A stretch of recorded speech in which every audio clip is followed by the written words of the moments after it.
Good morning, everyone.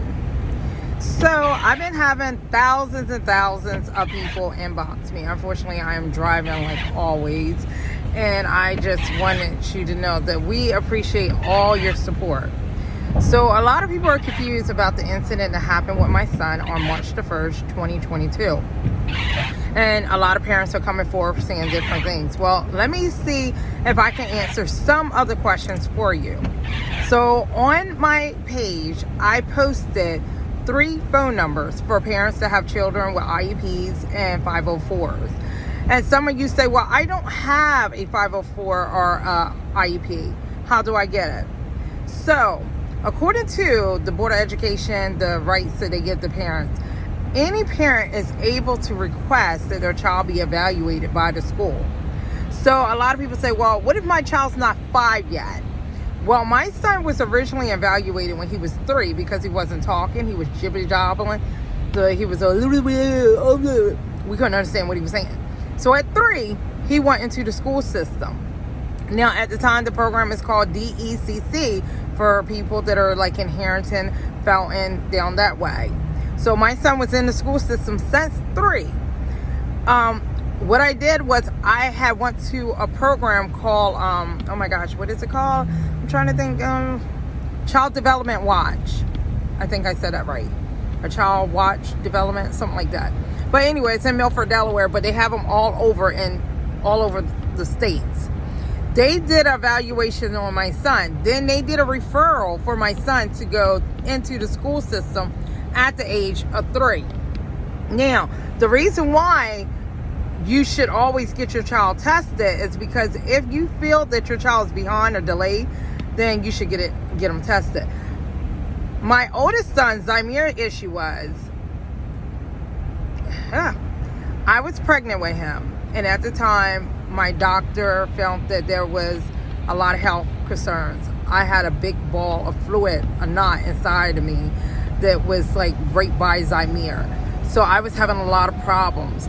They also explained to me and my family that there was a strong possibility that only one of us were going to live. They said either I was going to live or he was going to live. My dad took me to the hospital because I was having so many complications and I was overdue. So we all know that usually women have a baby at 37 to 40 weeks. I was past that. So when I turned 41 weeks, they thought that he was going to eventually come, but instead he turned and went the long way.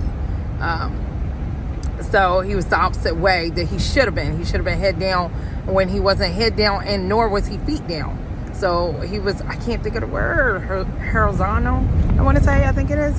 I don't know. But anyway, he wasn't the right way. So my blood pressure, my heart, everything started slowing down because now he's on my organs. And my dad took me to the hospital. When my dad got me to the hospital, they took me right away. They could not do a C-section at that time because there wasn't enough of doctors available. They needed more doctors to come on because I was fading in and out. So they came and they talked to my dad and they explained to my dad that there was a possibility he was going to lose his daughter or his daughter was going to lose his grandchild. My dad and me, we were sitting there. I'll never forget. It was a football game, or we was in the room, and my machine kept going off, and I would fade in and out. And I came to, and I said to my dad, I said, Daddy, and he said, yes. I said, what's going on? He said, just pray. He said, everything's going to be okay. Just pray. And that's the first time in my life that I ever seen my father cry. That was my very, very first time I ever seen him cry. And I knew something was wrong and he just wasn't telling me. So when the doctors came back in, they called my dad to come out to the hallway. This time they called my dad and my kid's father to come out to the hallway. So they both went out and I'm still in the bed and I'm watching the machine go do-do-do-do-do. And it's changing back and forth. I knew something was wrong. I just didn't know. In 10 miles, turn right onto South Washington Street. So the nurse comes in and she says, we want to ask you a question while you're in the right state of mind, because as long as you're in the right state of mind, you can make choices for your own health. I decided, and my dad didn't like my decision, for me to be the one to die. I wanted my son to live because I felt like, okay, he's innocent. He should have a chance to see what life is like. My dad was emotional, and he was like, you can always have another baby. You can always try again. You can do this, you can do that. But the nurse said, no, after she has this one, she won't never have any more. We're almost certain of it. So, and she knows that she's been told this before. And that's what I was told, because I went through infertility treatment for years and I could never get pregnant. They told me, hey, you're never going to have kids. It's just not happening. And we spent thousands and thousands of dollars to try to get pregnant, and it just wasn't happening. Anyway, I eventually flatlined. Yeah. So they took me into wherever they took me, and there was a lot of commotion. I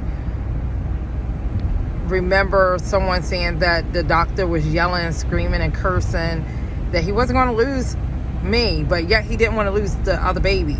By then, multiple other doctors came in.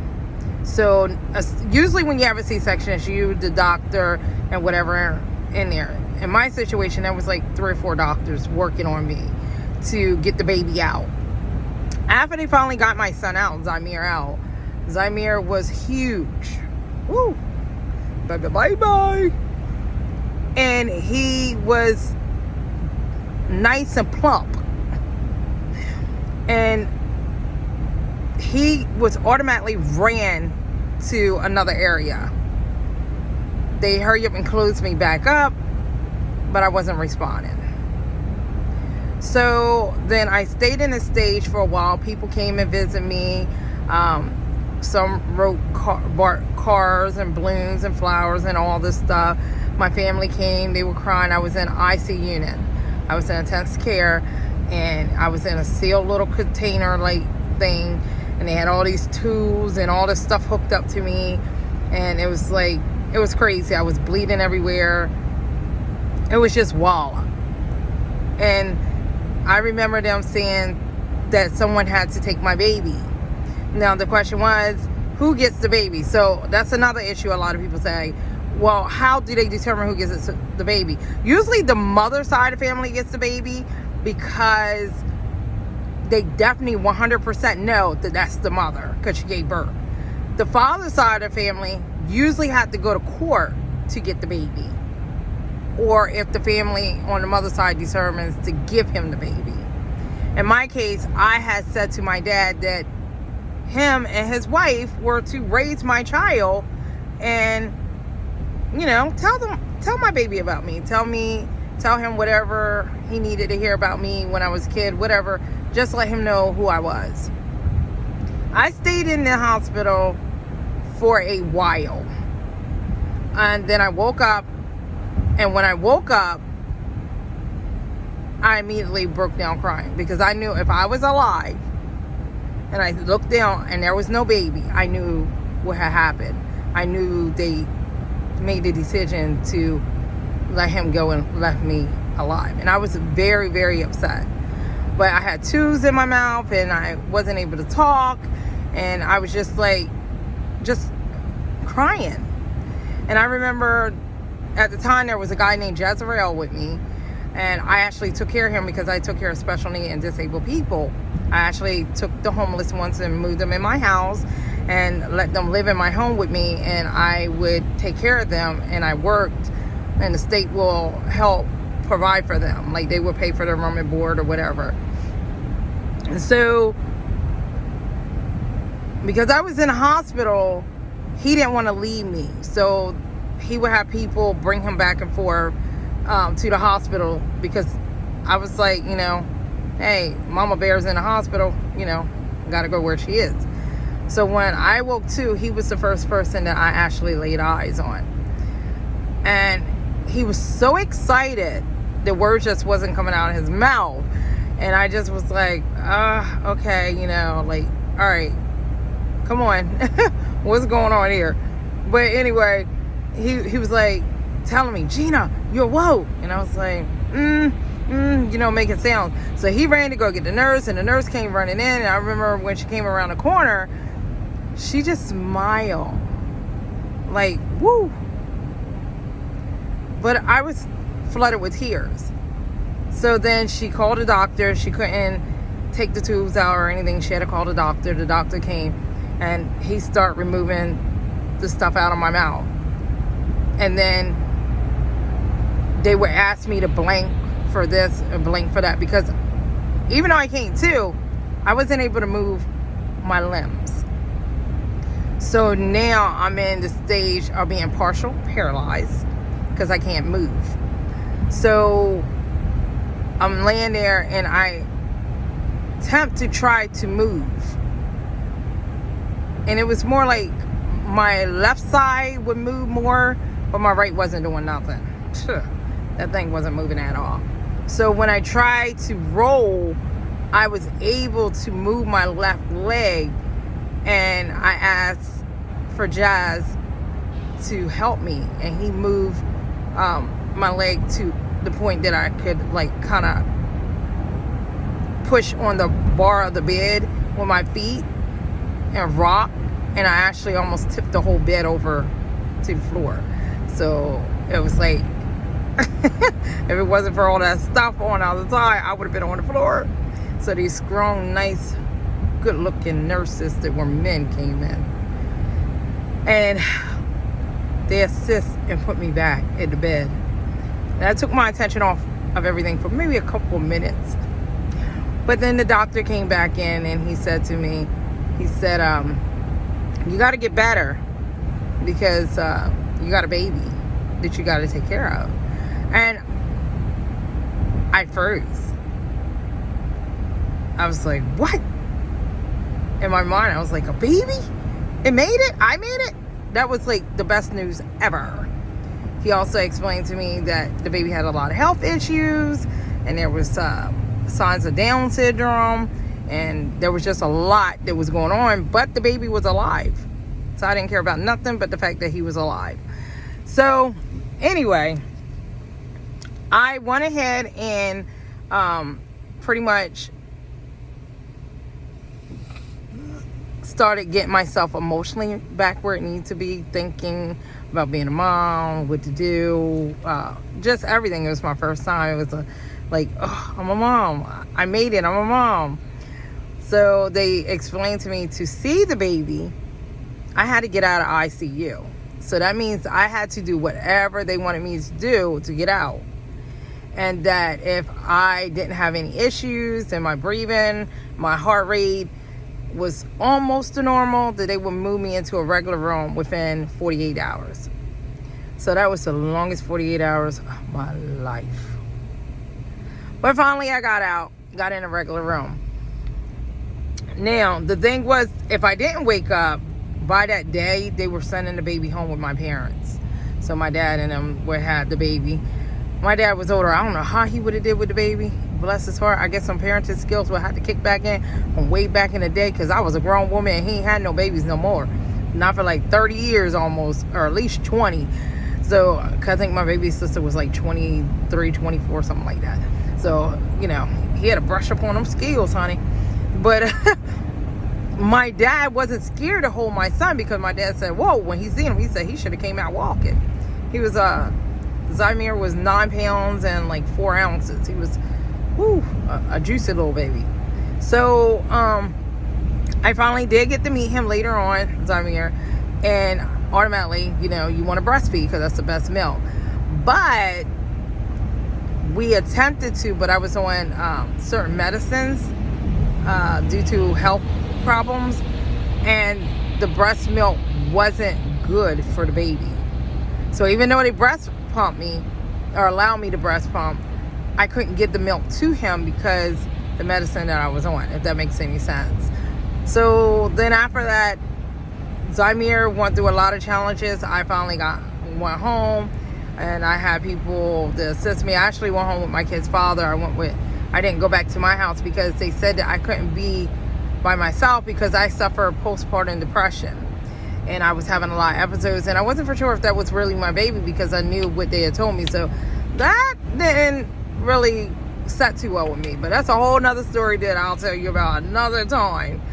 But anyway, so we knew that Zamir was diagnosed with global delay, intellectual delay. They were still trying to figure out if he was classified as a Down syndrome baby, because as you know, your hands are like this and you have this. Well, Zamir doesn't. His hands are not like ours. So he has this one line that goes across, which is in Down syndrome babies a lot.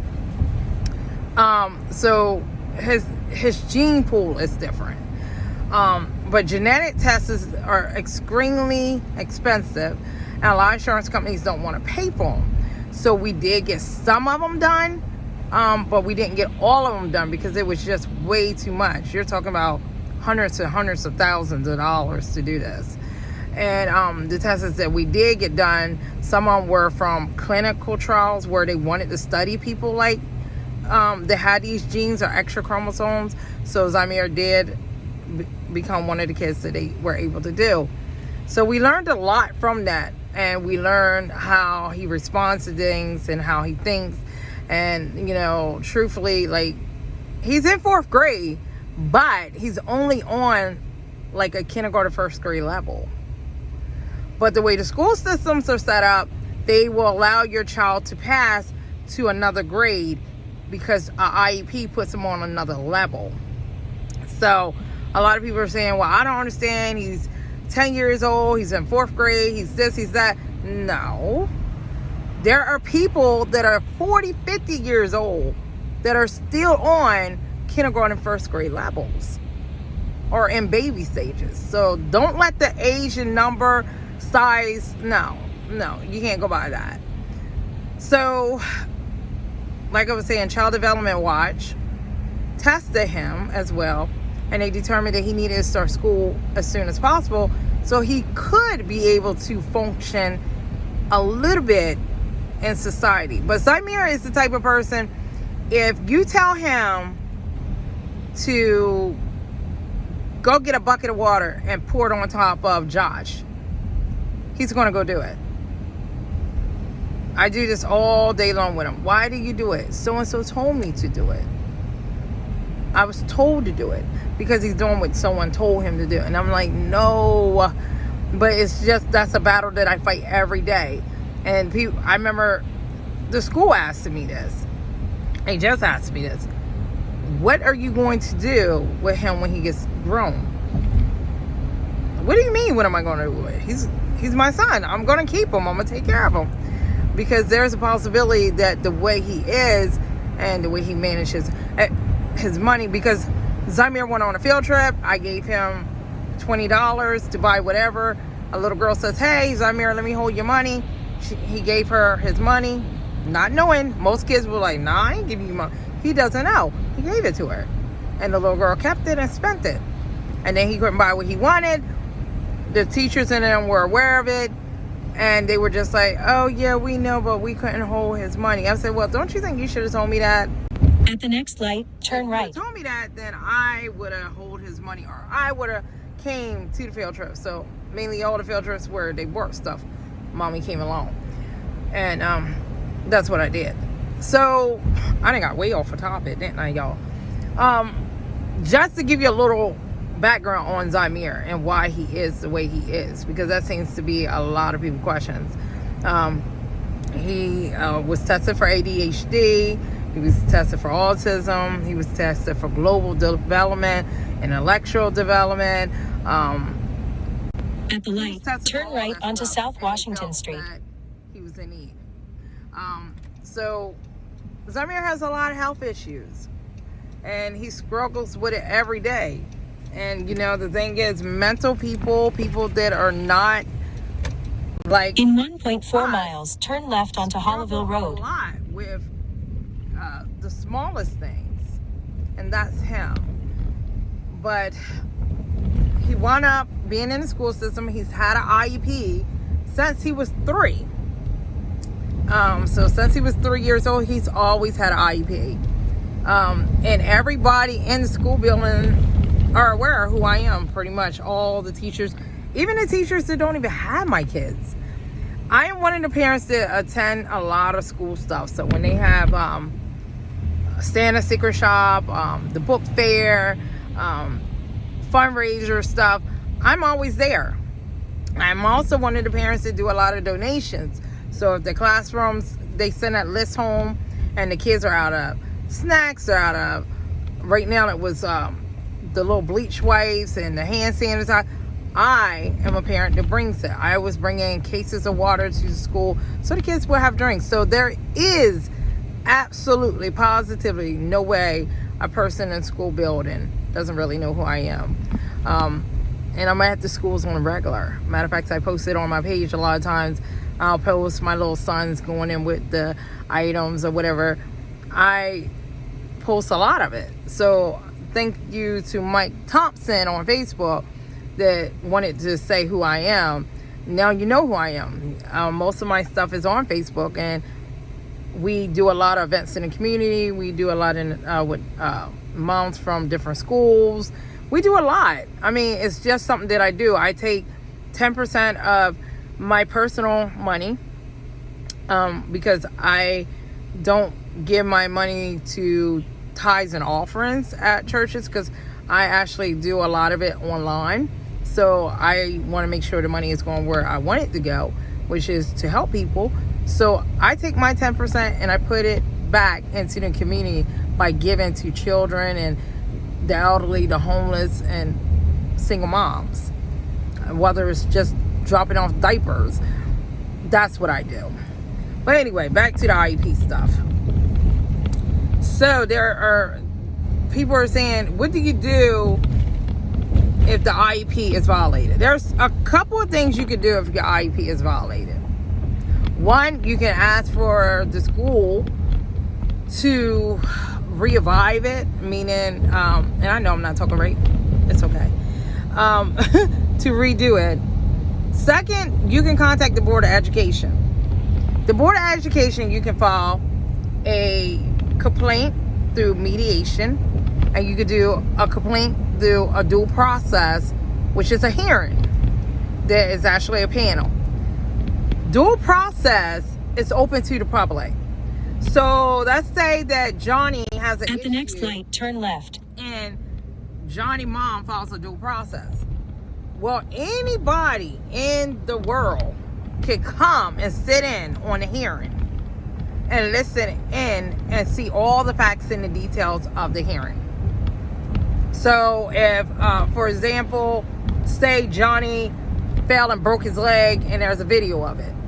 If they play that video, it will be played at the hearing. At the light, turn left onto Hollyville Road. Allowed to request the video, a copy of it, to be sent home or for them to keep. I asked the school why this is, and they said because there's other children on the video, and there is a law that protects the children in school from being video. That's what I was told. So now a lot of people are like, oh, well, if something happens at the school, just ask for a copy. What you can ask for is for the video to be retained in its original state and form. Now, let me tell you what happens when you ask. In 5.6 miles, the destination is on your left. 23100 Hollyville Road. Edit the video, or clip the video, I should say. So what they'll say is, oh, well, the video was too long, so we broke the video up in like 5 pieces, 6 pieces, 8 pieces, 10 pieces. So you're not really seeing the full video. What you're seeing is clips and scenes of the incident or whatever it is. So you have to make sure you request that the full video be retained. Now, you'll have it where a lot of schools will say, well, we only have the clips. No. You should have a full video. To make the clips, that means you have the original video. Or you'll hear people say, well, the school will say, we only have this part of the video. We don't have this part. Well, where's the rest of the video? These are questions that parents need to ask. So whenever you go somewhere, like 2 girls got in a fight at another school, and the mother went to see the video, and I actually went with the mother to see the video. because I was with the mother, I was able to see the video. Now, if you go with the parent, you can see the video, but you cannot tape, record, or any of that of the video. You cannot.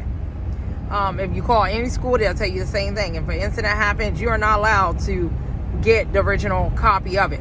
The only people that can get original copy is like the school will have the original copy. It can be subpoena for the original copy, but they will not physically give it to you, because people will take it and they would just show it to, social media, whatever, and it will cause a big uproar.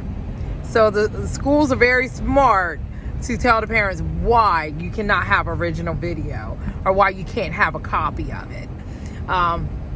The other thing is, what was it? If I ask for my son's or daughter's IEP, how many days do they have to give it to you? So they have 45 days, according to my state, to provide you with all the documentation for your IEP, so, or whatever it is that you want.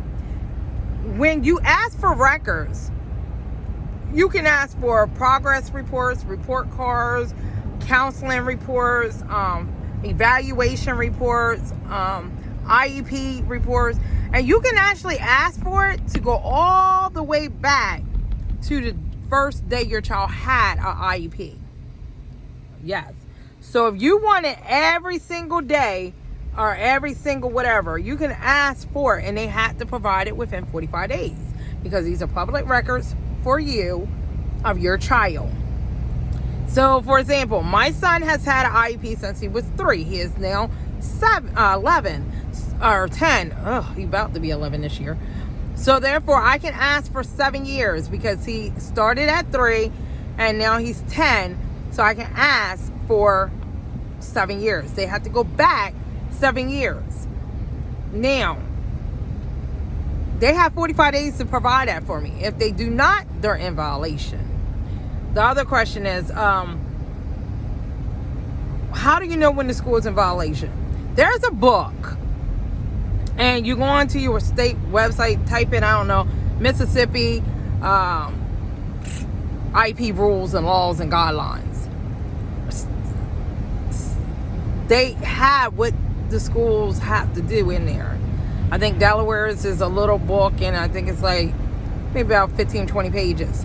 At the end of the book, there is documentation that tells you how to file for what I told you earlier, mediation or dual process. There's forms. On the forms, you have to write why, what you think they violated, and then they will investigate it. They'll send an investigating agent out, and she will go out and she'll investigate, and she'll determine whether they're at fault or not.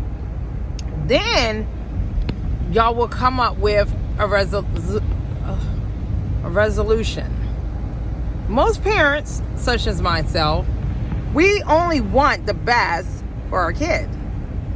And therefore, you just want them to fix it, correct it, and, for it not to happen to anyone else. Most parents don't know their rights when it comes to IEPs or 504s. Most parents don't understand that they have the right to ask for their kid to be evaluated if they think the child needs an IEP or a 504. Now, Family with Voices, I think it's nationwide. They're very good. Then you have the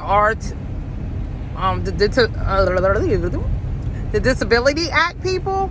They're very good. Now, I do plan on, if you follow me on my website, Regina Young and the Zy Boys Resource Center, I am going to try sometime today or tonight to post different resources for families that are in the state of Delaware. I don't know all the states, but I'm telling you, for the last couple weeks, I've been learning a lot for the state of Delaware. And there are so many programs and resources out here for you that's unbelievable to help you with a child with disabilities. Maryland, if you live in the state of Maryland, have a lot of stuff. Oh my God. If my family lived in Maryland, that's where I would stay. Because they have a lot of stuff that benefits kids to have what my son has. Now, a lot of people say if you have an IEP, your kid could only have one like diagnosis on it. That is incorrect. Nope, that's wrong. My son IEP list is 2, but my son has more than 2. But they put the top 2 on there, which actually the top 2 that are on my son's is crazy because they both fall in the same line, but one is higher than the other one, meaning if your child has intellectual disability, that means that pretty much whatever they do, they might not be aware of what they're doing at all. This is why when you go certain places and you see kids in the store and they're throwing stuff all over the place, and a lot of people are judging the mom, oh my goodness, look at her, blah, blah, blah. You don't know what that child is diagnosed with. And the mom's job is, if she is properly trained, like I went to classes and courses, and I actually worked at the in school 1 mile, the destination is on your left. I actually worked at 23100 Hollyville for Road. about 10 years, and I worked at places like ILCs because we care, positive schools to get the kids back on the right track. So we were trained. We were trained to handle kids with all kind of issues. So that's the other big issue. I'm gonna cut this camera off and I'll come back on later because this one's already over 30 minutes and there's so many more questions and I'm trying to answer as many as I can. See ya.